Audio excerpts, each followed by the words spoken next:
Em nome do Pai, do Filho e do Espírito Santo. Amém. Boa tarde a todos. Meu nome é Neilson, sou membro da comunidade de aliança na comunidade católica Shalom, com votos definitivos no Carisma, e hoje venho falar um pouco para vocês sobre o amor de Deus.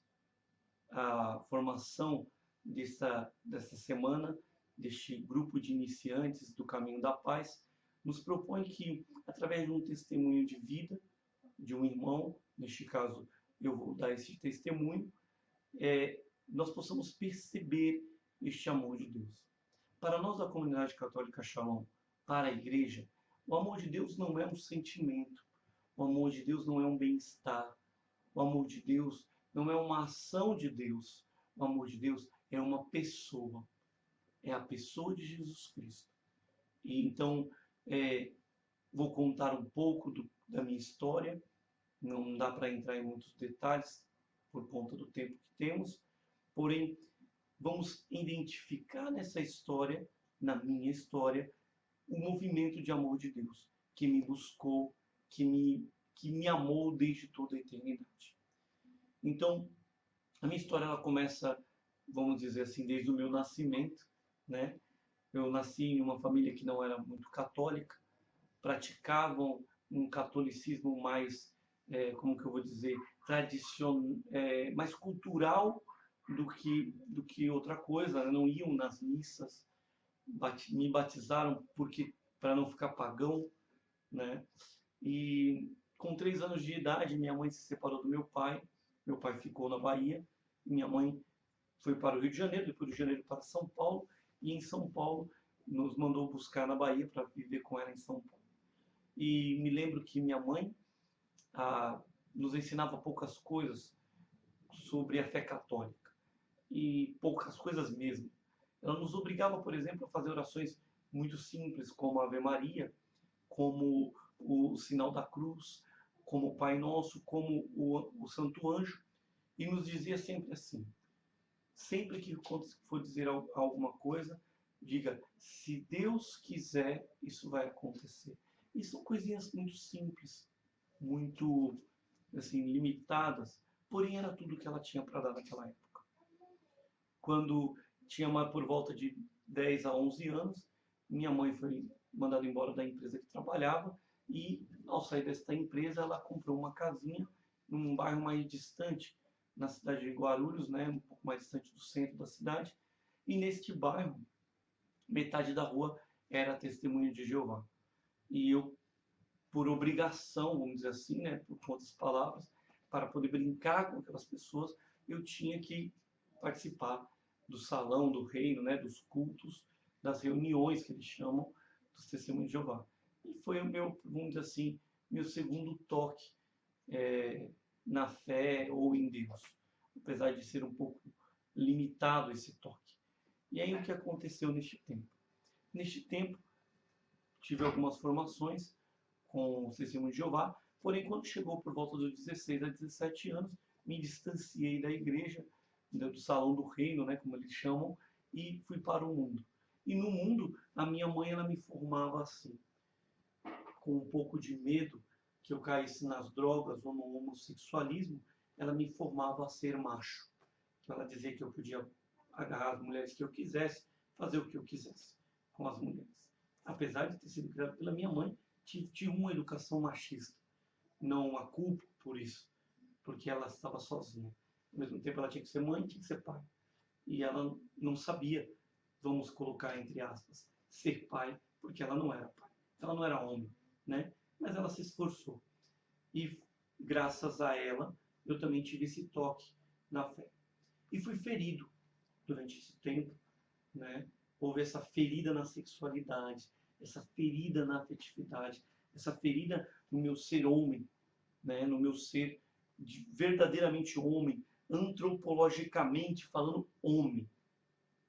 Eu aprendi a ser macho, né? E nesse decorrer, comecei a buscar muitas mulheres.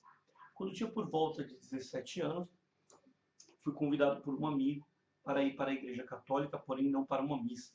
Me convidou para uma festa junina, Nessa festa junina, nós fomos tocar samba. Infelizmente, nessa época, não sei se ainda hoje acontece assim lá na cidade, mas nessa época acontecia que nas festas juninas se tocava música do mundo, né? Espero que isso não aconteça na sua paróquia, mas na minha naquela época aconteceu. E quando eu cheguei nessa festa, observei que tinha uma menina muito linda, que é a minha esposa, né, a Cida. Hoje minha esposa, na época minha namorada, né? Minha namorada, minha futura namorada. E quando vi a Cida, me apaixonei por ela.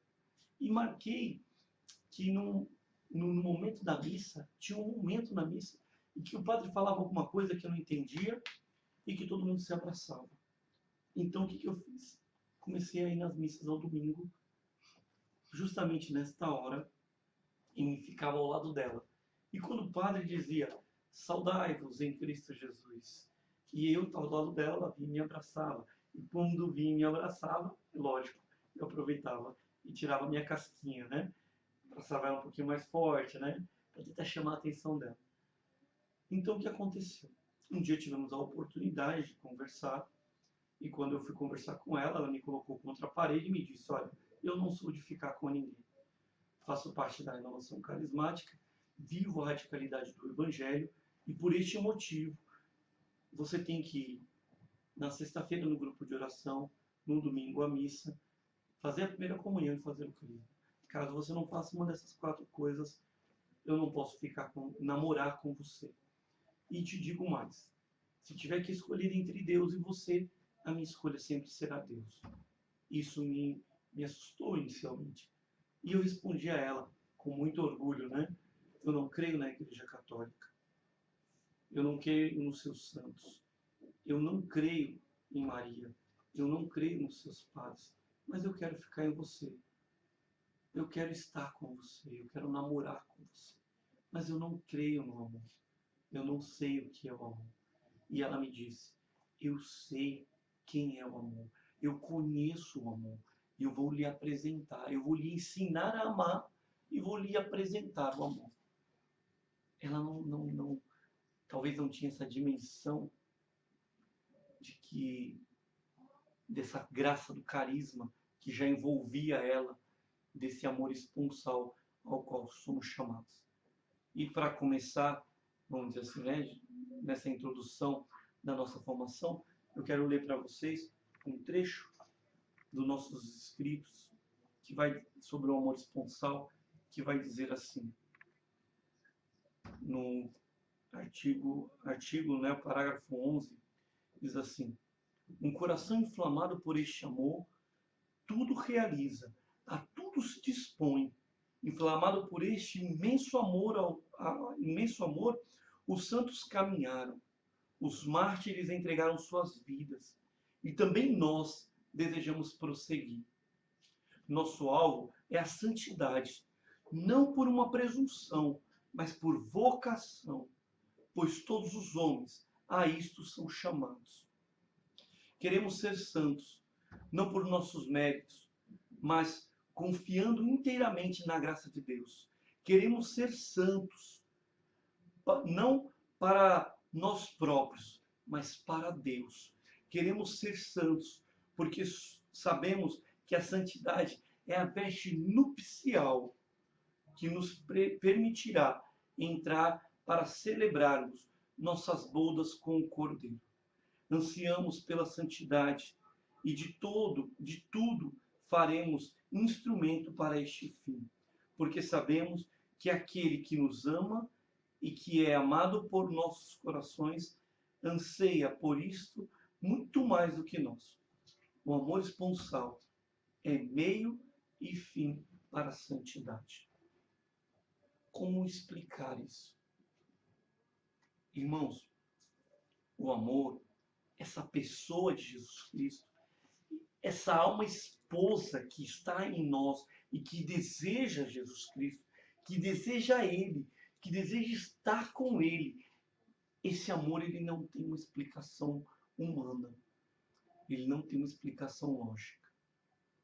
Como eu dizia para vocês, como olhar para a minha história e dizer que Deus me amou, Deus quis que minha mãe se separasse do meu pai, Deus quis que eu saísse da minha terra materna. Deus quis todo o sofrimento de ser criado só pela minha mãe. Deus quis, ele desejou que eu fosse ferido. Não, Deus não desejou. Porém, irmãos, se eu olho para a minha história hoje, Deus ele se utilizou. A minha maior ferida não era a sexualidade, não era a afetividade. Então Deus colocou diante de mim uma mulher linda, uma mulher maravilhosa, uma mulher que eu desejasse aquela mulher. Para ali, na minha ferida, Deus pudesse me formar, me educar, me curar. A partir da minha ferida, Deus me cura, me resgata e me faz amá-lo mais. E me faz amá-lo cada vez mais. Um dia, então, já namorando com a Aparecida, né? Eu cheguei do trabalho muito tarde, morava em Guarulhos, porém trabalhava em São Paulo, trabalhava no bairro de Pinheiros, em São Paulo. Um bairro que não é muito longe, na verdade, de Guarulhos a Pinheiros, dava mais ou menos 35 quilômetros. Mas para São Paulo isso são 4 horas de ônibus, né? E o que aconteceu? Justamente neste dia, também teve um alagamento. Então eu saí do trabalho como que 7h30, 8 horas da noite, cheguei em casa às 11h30 da noite. E quando cheguei em casa, a Aparecida estava ali. E ao ver a Aparecida, sem dúvida nenhuma, eu fiquei bem desanimado, porque eu ainda tinha que levá-la até a sua casa. Caminhando, né? Porque eu não tinha carro, não tinha nada. Tinha que caminhar mais 40 minutos até a casa dela, 40 minutos para voltar. Então, depois de todo cansado, de ter passado por um alagamento, com água na cintura, carona de ônibus, andando de ônibus, carona de caminhão para poder chegar em casa, estava exausto. E no caminho, quando íamos para casa, a Aparecida me parou e me disse: Nilson, quando você chegar em casa, lê a palavra de Isaías 63 e escuta essa música. E ela cantou uma música para mim muito simples, que era a maneira dela evangelizar, né? Muito simples, que é a maneira de Deus nos amar, muito simples. E ela cantou uma música que dizia assim: como um orvalho que no nascer do amanhã revigora os lírios do campo, assim também existe alguém que te conduz. Este é Jesus, o soberano Deus, que te ilumina com tua luz. Se tu veres que a vida, que o mundo é tudo, isto é uma grande ilusão. Muitos caminhos se abrem por prazeres mundanos. Mas saiba, ele tem um novo caminho que certamente renovará o teu coração. E aí o refrão dizia, né? Se Jesus te ama e te chama, vem pro meu rebanho e diz, tu és meu. E isso soava no meu ouvido, tu és meu, tu és meu. Jesus me ama, eu sou dele, eu pertenço a esse Deus, eu pertenço a esse Jesus. E isso, irmãos, eu nunca esqueci. Daquele dia por diante, eu comecei a viver somente para isso. Viver somente para este amor. Viver somente para essa verdade. Eu sou dele. Ele é meu. Ele não é o meu Senhor que me castiga. Não, ele é meu Senhor que me protege. Ele não é o meu dono que me obriga. Não, ele é o meu dono que me guarda. Que cria os meios e os caminhos para me amar. Que mesmo que eu me desvie, por mais longe que eu vá, ele está comigo, ele vai me buscar, ele vai estar comigo.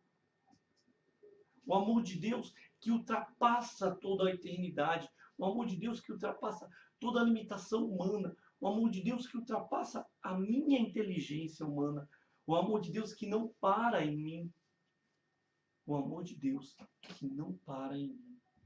Não para em eu ser santo, escutem bem, não para se eu sou santo, Deus me ama. Não. Deus me ama do jeito que eu sou. Não para se eu sou bonito, graças a Deus, né? Não para em beleza, não para em inteligência, não para em cultura. Não. Deus me ama inteiro. Deus me ama assim. E Deus não cria limite para o seu amor, porque o amor dele por mim não depende de mim. O amor de Deus por você, meu irmão, ele não depende de você. Deus lhe amou. E ele lhe amou sobre todas as coisas, sobre tudo. O amor de Deus é um transbordar dele mesmo. Deus criou a humanidade para transbordar em amor na humanidade. Deus não criou a humanidade por um sarcasmo. Deus não criou a humanidade para nos ver destruídos. Não, Deus não criou a humanidade como marionete. Não, isso é loucura. Isso é loucura. Não.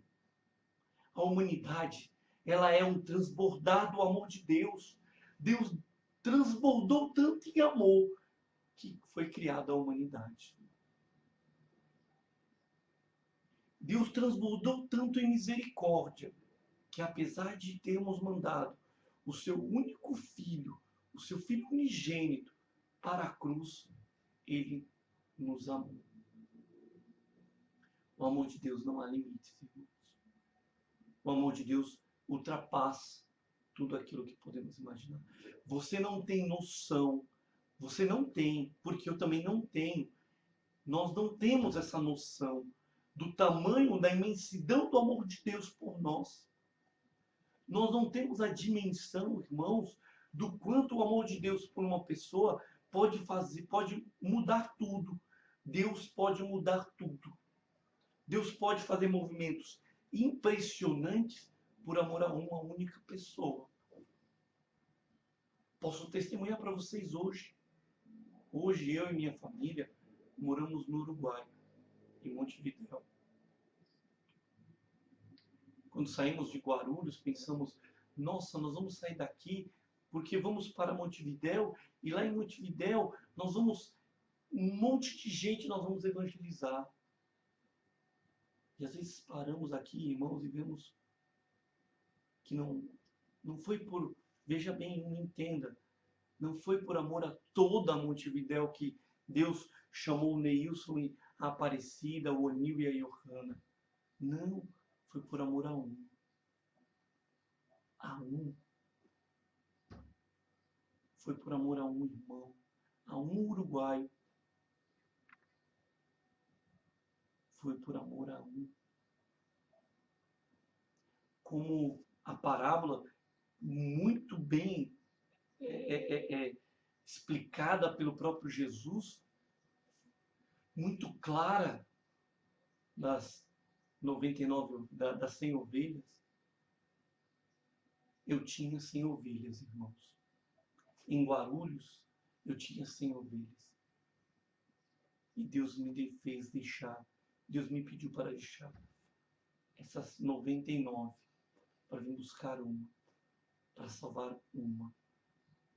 E olha, irmão, que às vezes não é uma talvez fora, talvez uma dentro.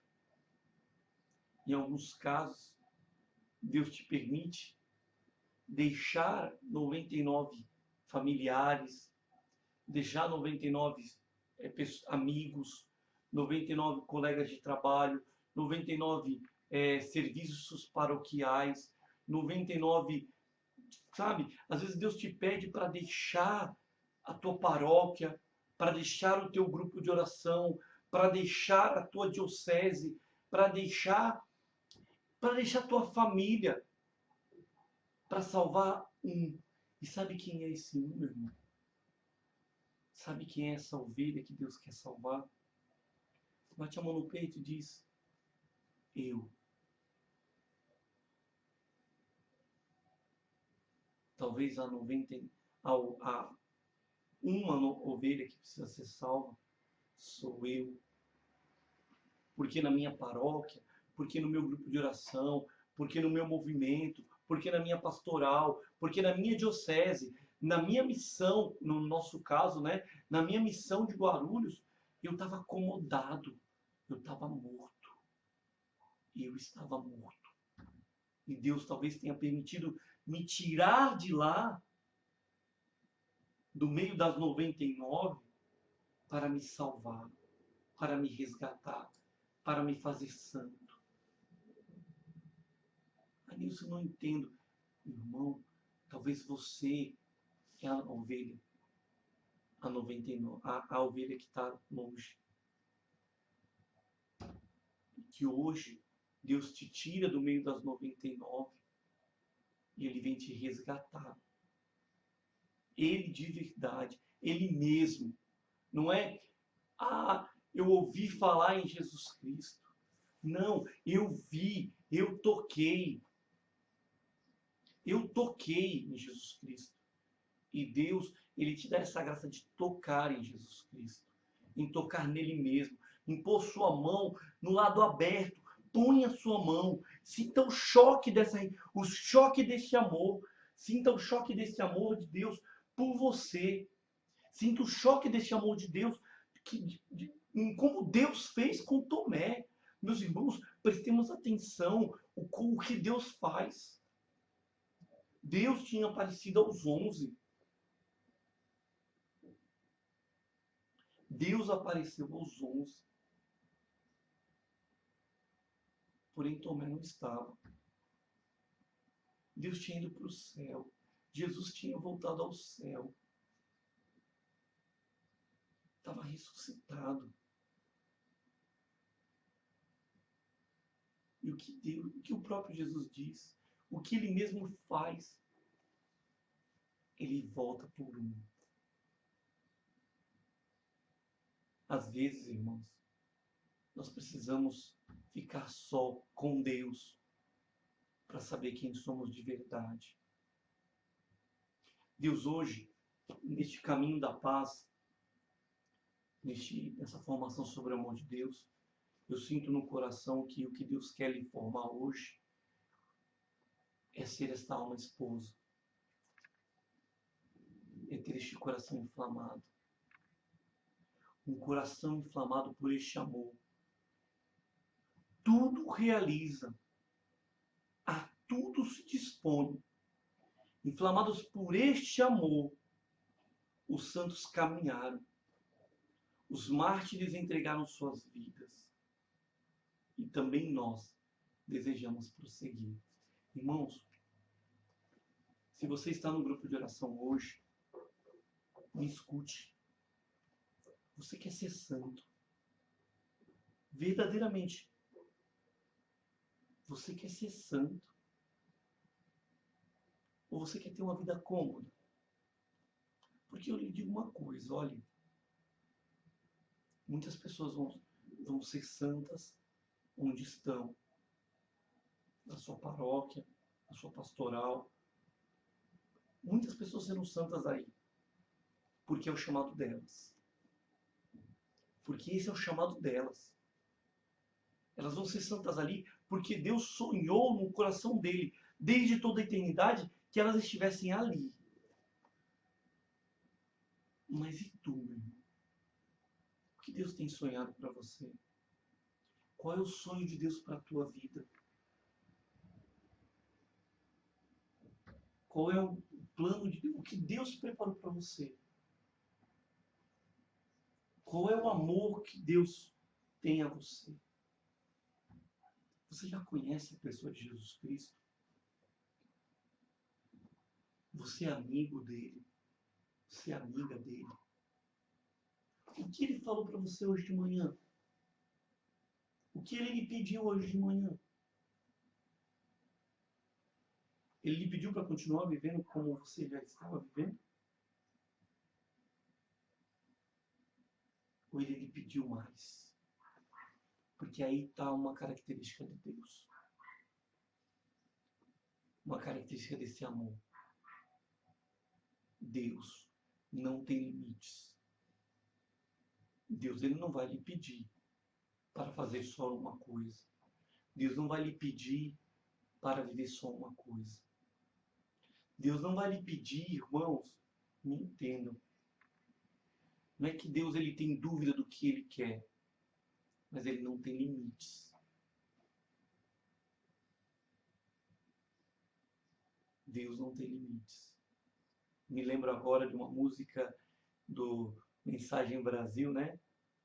Do Eugênio Jorge, que na verdade era do Martinho Valverde, mas o Eugênio gravou, que diz assim, né? Se sou fiel no pouco, ele me confiará mais. Se sou fiel no pouco, meus passos guiará. Essa música que sabemos veio do Evangelho, veio da boca de Jesus, esta parábola.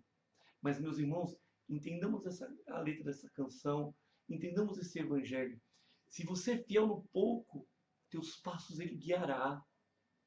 Você foi fiel no pouco onde você estava. E Deus te guiou até aqui hoje. Você foi fiel no pouco. Meus irmãos, é um movimento, é um caminho de formação, é um caminho de crescimento, é um caminho de maturidade, é um caminho de santidade. O que os escritos da comunidade vão dizer, e é claro isso, inflamado por este amor, os santos caminharam.